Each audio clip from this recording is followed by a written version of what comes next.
네, 여러분 만나 반갑습니다. 우리 2단원 통일 한국을 어떤 모습으로 가꾸어야 할까에 대한 수업 시작하도록 하겠습니다. 자, 이번 단원을 배우게 되면 독일 통일이 우리에게 주는 교훈을 알 수 있습니다. 그리고 나아가서 통일 한국이 나아가야 할 모습을 독일 통일을 바탕으로 해서 제시할 수 있게 됩니다. 자, 여기 있는 사진은 독일의 분단과 통일 과정을 세 사진으로 나타내는 그림입니다. 맨 왼쪽에 있는 게 이제 베를린 장벽, 즉 이제 동독과 서독을 나누는 그런 장벽을 쌓게 됩니다. 분단의 아픔을 상징하는 겁니다. 그리고 밑에 그림은 이제 베를린 장벽, 즉 분단의 상징인 이 베를린 장벽을 없애는 장면이고요. 그리고 마지막 세 번째가 독일 통일, 즉 베를린 장벽이 허물고 난 뒤에 독일의 수도 베를린에서 통일이 된 축제를 열고 있는 장입니다. 자, 이번 시간을 바탕으로 해서 우리는 통일을 모티브로 삼고 있는 독일을 바탕으로 해서 우리는 통일 모티브로 삼고 있습니다. 그래서 이번 시간에는 독일 통일로 인해서 사례를 바탕으로 우리는 어떻게 통일을 준비할까에 대해서 생각해보는 그런 시간을 갖도록 하겠습니다. 자, 먼저 바람직한 통일 한국의 미래상이라고 하면서 우리 대한민국은 통일의 모티브라고 해야 되겠죠. 기준을 독일로 삼고 있습니다. 독일로 삼고 있는데 그럼 독일은 어떻게 통일을 했었고 통일로 인해서 나타나는 문제점들이 있을 겁니다. 그 문제점들에 대해서 한번 살펴보도록 하겠습니다. 먼저 독일 통일의 모습입니다. 서독과 동독으로 독일도 나뉘어졌습니다. 이유는 2차 세계대전에서 독일이 패하고 말죠. 그러면서 소련과 미국이 각각 동독과 서독을 나누게 됩니다. 그리고 독일 안에 이제 수도가 베를린이에요. 이 베를린 안에서도 나누어서 동베를린과 서베를린으로 나뉩니다. 동베를린은 소련이 주도하는 공산주의, 서베를린은 미국이 주도하는 자본주의로 나뉘게 됩니다. 이렇게 세월이 흐르다가 독일 민주공화국, 즉 동독이 이제 61년에 분단의 상징인 베를린 장벽을 쌓게 됩니다. 그리고 이후에 72년도에 서독 정부의 지속적인 동독 포용 정책을 바탕으로 해서 독일 통일의 우호적인 국제 환경을 조성하게 됩니다. 지속적으로 이제 교류가 있었기 때문에 그렇죠. 그래서 이러한 지속적인 교류를 바탕으로 해서 90년도에 동독이 서독에 편입이 되면서 흡수 통일이 됩니다. 자, 앞서 말했다시피 독일은 서독이 주도하는 민주주의 주도하에 흡수 통일이 되었어요. 그래서 통일 이후에 독일은 민주주의가 발전이 되었다라고 합니다. 민주주의가 발전이 되고 정치적 자유가 확대되고 있더라.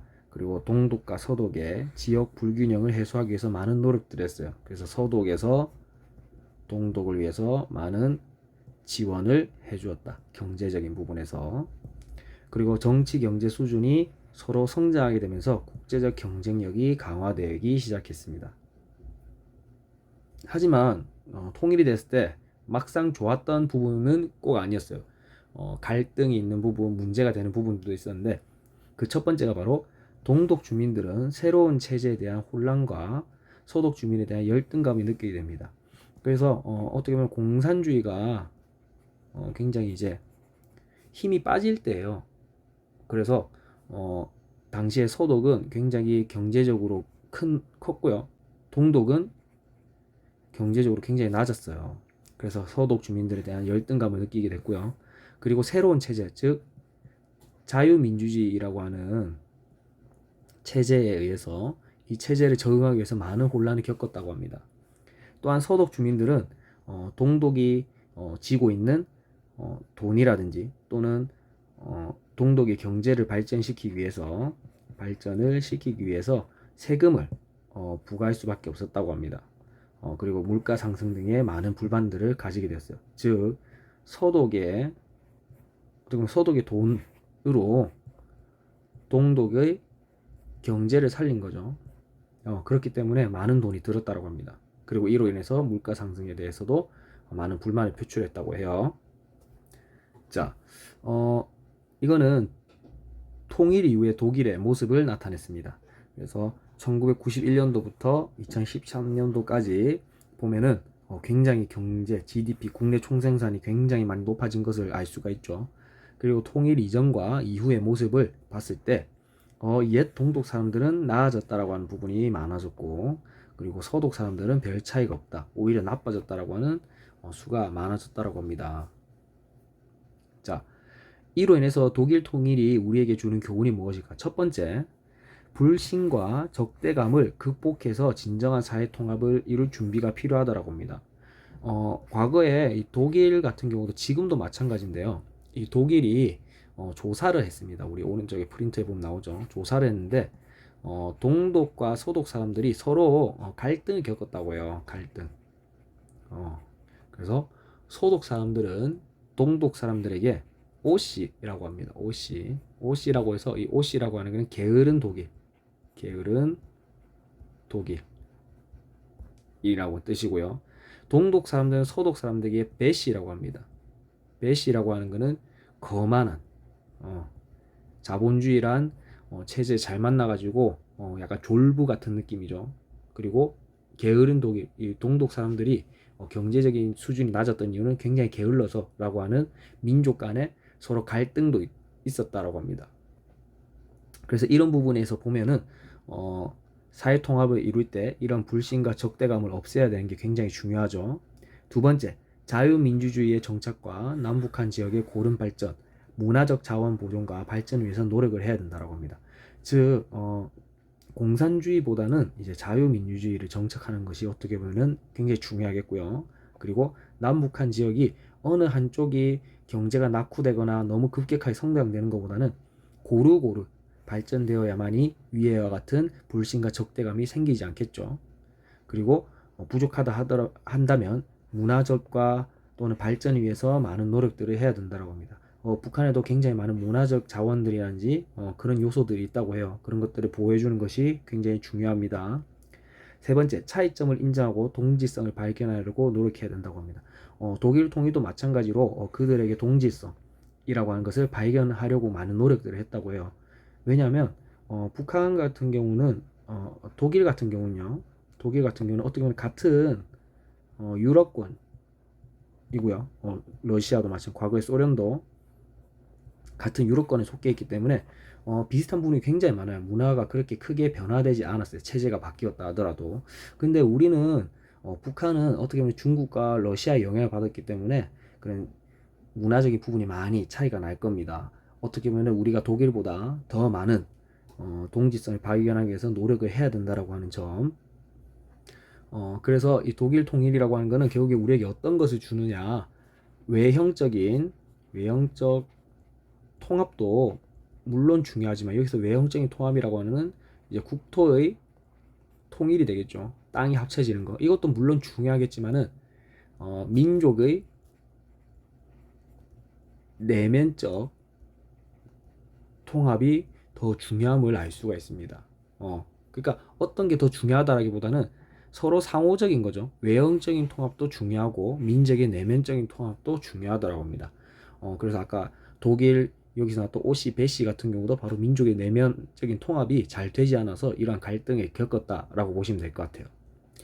자, 그러면 앞서 독일의 통일 교훈을 바탕으로 해서 그럼 통일 한국은 어떤 모습으로 나아가야 될까라고 하는 겁니다. 먼저 첫 번째로 인류사의 보편적인 가치, 여기서 보편적인 가치라고 하는 것은 자유, 평등, 행복과 같은, 즉 인간의 기본권을 누릴 수 있는 그런 가치를 해야 되겠죠.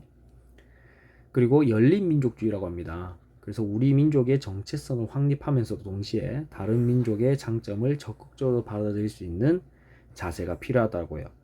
베타 민족주의라고 하는 것은 열린 민족주의에 반대되는 개념이고요. 베타라고 하는 것은 배척하는 것을 말합니다. 즉 다른 민족을 멀리하는 것을 말해요. 그래서 어떻게 보면 우리 통일 한국이 되기 위해서는 나아갔을 때 세계 여러 나라들의 사람들을 포용하는 그러한 자세가 굉장히 중요하다고 합니다. 이 포용하는 자세가 바로 세계 인류 국가, 즉 통일 한국이 바라는 두 번째 모습이지 않을까 싶습니다. 세 번째로는 인류 보편의 가치를 실현하는 것. 아까 위에서 이야기했던 것처럼 자유, 정의, 인권 등의 민족의 내면적 통합에 우리가 기여를 해야 된다고 합니다. 우리 앞서 봤던 독일의 민족적인 갈등, 오씨, 배씨와 같은 그런 것들이 바로 내면적인 통합이 부족했기 때문에 나타나는 결과이기 때문에 우리도 이러한 내면적인 통합을 바탕으로 하기 위해서는 민족의 동질성과 그리고 계속된 교류와 대화를 통해서 그러한 부분들을 극복하는 것이 굉장히 중요하다고 볼 수 있겠죠. 자, 그러면 통일 한국의 모습은 과연 어떤 모습일까요? 첫 번째로 자유적인 민족 국가라고 합니다. 그래서 우리 민족의 일을 자주적으로 결정하는 국가, 그러니까 어떤 외부적인 부분에 있어서 결정을 당하는 것이 아니라 우리 민족 스스로 자주적, 스스로 결정하는 국가의 모습을 필요로 하겠고요. 두 번째, 강력한 국력과 튼튼한 안보, 평화의 정착이 필요하다라고 하는 것도 굉장히 중요합니다. 그러니까 이러한 튼튼한 안보와 평화적인 정착으로 인해야만이 우리 민족 스스로 나라를 지키고 우리들의 어떻게 보면 뜻을 밝힐 수 있는 또는 뜻을 펼칠 수 있도록 그렇게 되는 것이죠. 두 번째는 자유로운 민주국가라고 합니다. 국민의 의사에 따라서 국가의 정책을 결정하고 집행하는 국가, 즉 이게 우리가 말하는 민주주의 국가죠. 민주주의. 어떻게 보면 민주주의 원칙 중에 어떻게 보면 국민 주권의 원리에 어떻게 보면 해당되는 부분이 될 수 있겠습니다. 자, 그리고 인간 존엄성, 자유 보장과 다양한 사회에 참여할 수 있도록 모든 시민들이, 모든 국민들이 국가의 운영에 있어서 참여할 수 있는, 적극적으로 참여할 수 있는 그러한 자유로운 민주국가가 형성되는 것이 두 번째에 해당되겠습니다. 세 번째는 정의로운 복지국가라고 합니다. 그래서 구성원 모두가 인간답게 살 수 있도록 배려하는 국가, 즉 복지라고 하는 거죠. 복지의 이름 아래서 모든 사람들이 뒤처지지 않고 모두 다 평등하게 또는 누구나 인간다운 삶을 누릴 수 있도록 국가가 복지라고 하는 이름 아래서 지원을 해줘야 되는 것이 굉장히 중요하다고 보면 되겠습니다. 네 번째는 정의가 실현되고 각 여경의 삶의 질이 보장되는 것, 즉 자유와 평등이 잘 이루어지기 위해서는 이 정의가 실현이 돼야 된다고 합니다. 그래서 어느 한쪽 자유와 평등이 어느 한쪽에 치우치지 않고 골고루 적재적소의 어떤 상황에 맞게 이루어지기 위해서는 이 정의가 실현이 돼야 된다고 하죠. 그래서 오늘날에는 이 정의를 실현시키기 위해서 많은 국가들이 노력을 하고 고민을 하고 있다고 합니다. 네 번째는 자유경제활동의 보장에서 각자의 관심과 능력에 따라서 자유롭게 직업을 선택할 수 있는, 그리고 경제 성장을 해서 복지제도를 통해서 구성원과 나눌 수 있는 그러한 자세가, 그러한 모습이 바로 통일한국의 모습이지 않을까 싶습니다. 자, 오늘 내용은 여기까지고요. 우리 다음 시간에 뵙도록 하겠습니다. 수고하셨습니다.